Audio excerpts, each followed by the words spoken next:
27 января 2023 года прошло закрытие выставки «Цифровая энциклопедия Курак».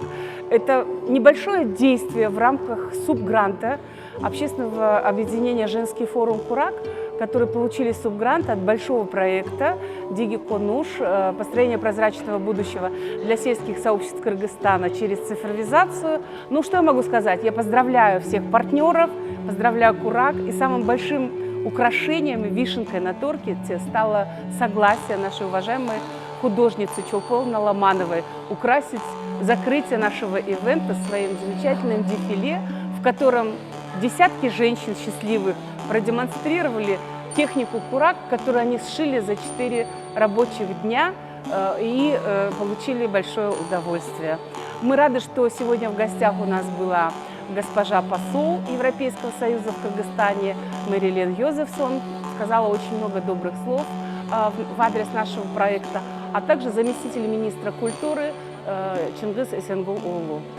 Бүгүн ар бир ошо көргөзмөгө келген адамдар өздөрүнүн бала кезин эстеди болуш керек. Эмне үчүн дегенде, чоң апа, чоң аталардын үйүнө барганда, тайны таятылардын үйүнө барганда сөзсүз түрдө айыл жергесиндеги ушул туш кийиздер турчу эле. Анан бул азыркы билесиздер, көйгөй чоң болуп атат. Бул жерде азыр тигүү цехтеринен чыккан баягы кездемелер көбүнчө таштандыга ыргытылып, аны от кылып жагып атышат.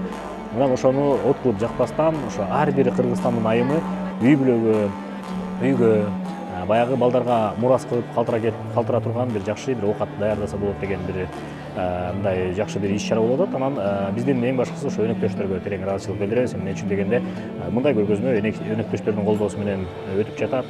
Мындан сырткары ушул санариптештирилген жаңы форматтагы көргөзмө. Мындай көргөзмөлөрдү буюрса, мындан ары дагы уланта бермекчибиз. So I was very glad to be here today at the opening of the digital Kurak exhibition that's been together by our EU partner Digikonush.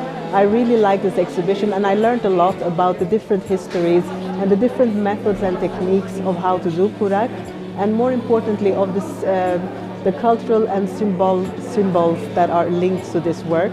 It's really complicated, so I really respect all the women who are here today and who have put together this fantastic exhibition.